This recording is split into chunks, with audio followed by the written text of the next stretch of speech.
So today we're going to talk about illusions, and this message is specifically to the divine feminine. And I want to share a little bit of my story to tell you how some of these connections can turn out, and not to bring fear to you, because that's not really what it's about, because I do feel like there are some authentic connections. But I also want you to know the difference. And I have noticed that a lot of us are thinking because we have certain feelings, because we're experiencing certain synchronicities, because, you know, we dreamt about him last night, or, you know, certain things are happening, that it must be that you're going to come into union with this person. But our stories can keep us away from union. Our stories surrounding things and the illusions, our stories attached to our feelings can have you thinking something that might not actually be true. So, you know, I really want to shine light on this, and I'll be doing some videos about this because I want everybody to have what they desire, but a lot of connections are about releasing the illusions and releasing the things that are keeping you from really having union with yourself, and then union, you know, with another person. So, I'm going to start with, you know, my story. So when probably about 5 years ago, somewhere around that, when I got a divorce, I had met this guy. And before I met this guy, and let me just tell you that I had been through a couple years of like a dark night of the soul, you know. Me and my ex-husband, we were in the process of separation. Well, before that, you know, what caused that separation, and then my mother got really sick. My dad was sick. I lost my parents. We got a divorce. And I was broken. Really, really broken. And it seemed like I had all of my childhood friends, you know, we all broke up. It's like all of a sudden my whole support system that I had for years and years and years, you know, including my parents, were gone, you know, and life was no longer the same as it was. And a little bit after my divorce, I met this guy, and when I met him, instantly I felt a connection, like right away, and I wasn't really expecting to feel that, but I did. And he actually oddly looked a little bit like my mom, you know, and I was missing her dearly, you know what I'm saying, at that time. As a matter of fact, it might not have even been, no, it was about a year and a half to 2 years after that, after my mom passed, and maybe the same year as my father passed. So, you know, there's something about him that sort of resembled my mother, but like, you know, I still felt like a romantic connection to him. You know, it wasn't just about my mom. But nonetheless, we went out on the first date. The first date was, to me, wonderful, you know. And at that time, again, I was really broken. And I was looking for a savior. I was looking for somebody to fix me. I didn't necessarily know that. But because I felt so connected in other areas, I didn't feel connected. I attached on to this person, you know, and I really believed that this person was for me, you know. So, and during this time, mind you, I also had gone through a spiritual awakening with all those things that had happened to me, you know, and I was aware of the twin flame label. And actually before that connection, before that connection, I had another connection that lasted for years, actually, and somebody that I had a relationship with when I was younger, and thought this person was my twin flame, right? So it's interesting how that could work. But anyway, back to this particular connection. So after the first date, I'm like, whoa, you know, like I wasn't expecting this to happen. I felt very connected, and I thought it was going to go like a normal girl meets boy, boy meets girl, and we were going to date and whatever would happen. Crazy, right? From the first date. So, of course, after that first date, though, he pulled back, you know, and before the first date, we talked on the phone a lot. So we had a good, like, mental connection. But I didn't think I would really have, like, a deeper connection with him because, you know, just because you have a mental connection doesn't necessarily mean that this person is for you. So after the date, he pulls back. And I'm like, why? You know, like, I'm like, well, what happened? You know, because before the date, he's calling me every day, he's texting me all day, you know, like he's super interested. And then as soon as the date happens, which I thought was the best part because I didn't really even take him really serious before that, he pulls back. And so I begin to make all these excuses, you know, well, maybe he's not ready, or maybe, you know, whatever, you know, maybe I know before he does, or, you know, just all the excuses that we make when we have feelings for someone and that person's not exactly reciprocating that same amount or level of energy, right? So, this kind of continues to go on where now we're just texting here and there, you know, and I'm thinking about this dude from the time I wake up in the morning to the time I go to bed, you know, and I'm imagining what our life could be like, and I'm, you know, I'm just doing the whole head over heels thing, you know, and I'm wondering at the same time, like, he's giving me he's talking to me a little bit, but then he's not talking to me. He's responding slower, you know, all of a sudden, things are not at the same pace, but he's still there, but, like, he's doing half as much as he did, you know, and then all of a sudden, like, the dates start, like, he wants to just come over now. Sorry, I had to calm my dogs down, and I don't think they're going to, because I still hear them. But anyway, so, this particular guy was really like a player, okay, like, and I never really dated a player like on this level before, you know, I wasn't used to being stood up, and this guy would, like, not respect my time, he would stand me up, you know, like, he just never reciprocated that amount of energy, you know, and I bet my boundaries. I was surprised at myself in this situation, because, you know, these connections, guys, like, it does surprise you on how you act when you don't honor your own values, because that's not maybe how you would act in your regular life, at least not that easily, right? So this went on for quite some time, where we would see each other, but we wouldn't. And I just thought he was scared, because a lot of the information I was getting out there was like, if you change you, he'll change, you know, and,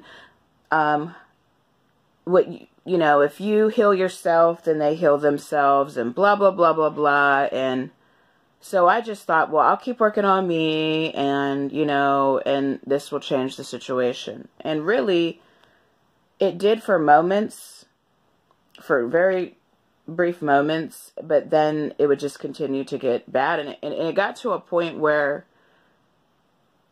I was like, what am I doing? You know, I was in life coaching school at this point, and I was getting a lot of sessions in coaching school and giving a lot of sessions, but like, and this would be the subject that we would talk about the most, you know, like, and that really helped me to see things more clear and figure out why am I doing this? Why am I bending my boundaries? Why am I not sticking to my values? All because of how I felt and the story that I had surrounding this situation, you know, and, like, if I just wait for him, if I just give him a little bit more time, if I tell him what I think and how I feel, he'll do eventually, you know, if I love him enough, if I show him that he's lovable, if he has a good time when he's with me, then he will eventually do what I want him to do, right? And he didn't. He actually went further and further away from that, you know, and while I was in it, I would make excuses and think it was getting closer, but it really wasn't. And finally one day I just messaged him and was like, listen, don't ever call me. Don't ever text me again. And I told him why. And I was like, and that's it, you know, and I never really did talk to him again. Because if I tell you that, it's probably what I mean. So, now fast forward, recently, I talked to him a few months back, and I don't have any feelings for him. Actually, he was going through some stuff. I saw that he had lost some of his family members and was going through a really hard time, and I'm actually in a relationship, but I reached out to him and I said, you know, I'm sorry that you're going through that, you know, and, you know, that was that. And then I started thinking about it, and I'm like, you know what, let me ask this guy. I would love to know his side of the story. Since I'm not attached to it now, I want to ask him, you know, where his mindset was around that time and what was really going on with him. Like, was he thinking and feeling the same thing I was thinking and feeling, you know, and he just was scared, you know, was he feeling the connection? Where was he at? You know, why did it work? Blah, blah, blah, blah. And I didn't want to know. I wanted to know because I research a lot and I love to know both sides of a story. I love to know how the mind works. And I figured it would help, you know. So we talked, and he really allowed me to dig into his brain, especially because he's sort of going through an awakening now, which is quite interesting, you know, and whenever I asked him where he was around that, you know, what he told me was that he did feel an attraction to me. He was definitely very attracted to me, but his mindset was nowhere near what I was thinking at all. Like, as a matter of fact, he was seeing like many different women, and a lot of these different women were catering to him the same way I was, and even some had went way more than what I was willing to do. And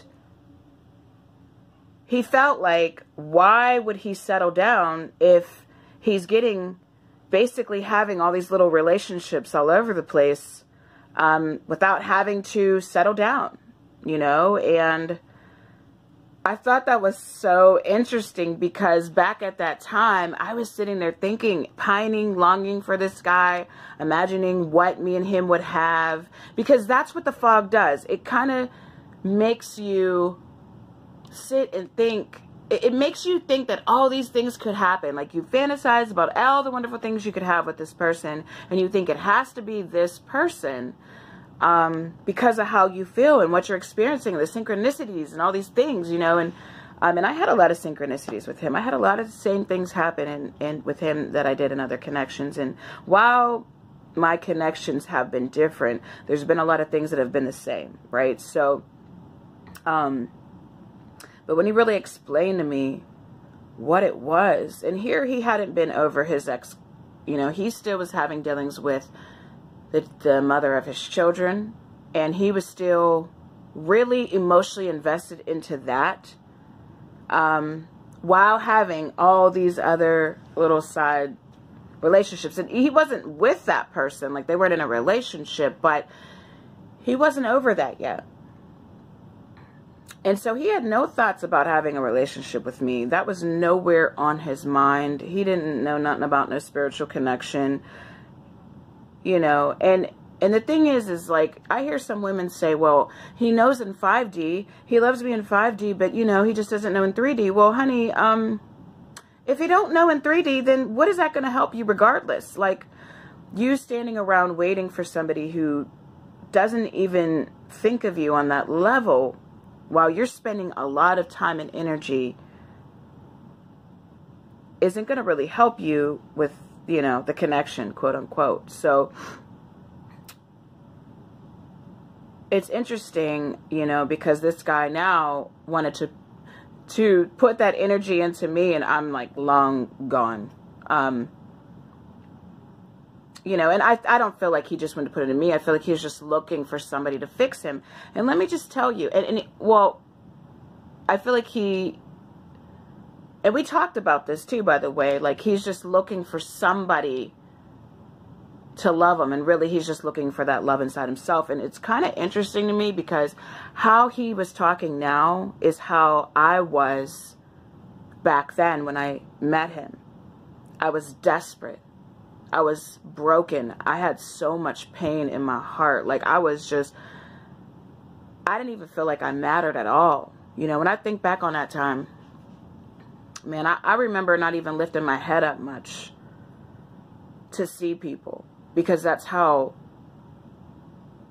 you know, dark life was for me at that time. And that's how much I felt like alone and like I didn't matter. And, you know, what I realize now is that when we feel like we don't matter, when you're feeling alone and you're not connecting with people, and you're just putting all your time and energy into one person, and this person isn't even showing you that same level of energy back, and you're making up a story, and I don't mean to make it sound so like shitty, because I'm sure that's what it sounds like, you know, because I did it too, but you have this whole story around romance and what it's supposed to look like and what it's supposed to do, and you have people in the twin flame community who don't know any better, who are teaching people that this person, you and this person are going to be together if you just hold on, if you just wait,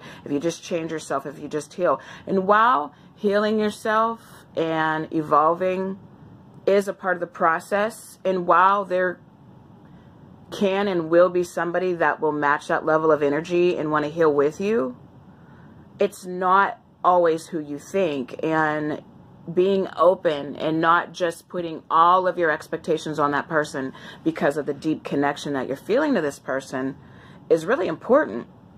You know, staying open, understanding that those deep, intense feelings are a part of your healing, and it's calling you to that person so that that person can call you back to yourself, you know, so that you can see the God in yourself, so you can connect with the God in yourself, you know, and release attachments and illusions to some extent, right? So, you know, I feel like if I knew what I know now then, right? You know, it's always hindsight is 2020. And I don't regret anything, because that connection, what I went through with that person, actually, I feel like was a gift. I couldn't have grown past where I was without him. I did some serious, quick, accelerated healing with him, right? And it hurt like hell. But really, that pain was just a lot of pain that was there before he ever even got there. And so the absence of him and the rejection and the abandonment that I felt was really just about me rejecting myself and abandoning my own self to go follow somebody else, right? So these connections are necessary. You know, it's not that you're not wasting your time because you're not getting what you want. You're not wasting your time because you didn't know any better and you're ashamed of how you acted. There's not even a need to be ashamed, because you do what you do until you know to do better. You know what I'm saying? So, but it is about having a balance between what you're experiencing and what you feel. You know, the teachers that tell you to just stay in 5D, I would really be careful, because we are humans after all. We're spirits having a human experience, right? But, so you don't want to be fully in the spirit, and you don't want to be totally grounded here either. You really want to have a balance of the two. And if somebody tells you that they aren't ready for a relationship, respect that, believe them. You know, don't think that there's something that you can do to stop them from feeling like that. Because you can't. The only thing you could do is focus on you. The only thing you can do is find out why you're so drawn and so, you know, you're longing for that person. And I'm going to do a video on that, as a matter of fact, what that longing is about. So I wanted to share that with you, and I will talk to you soon.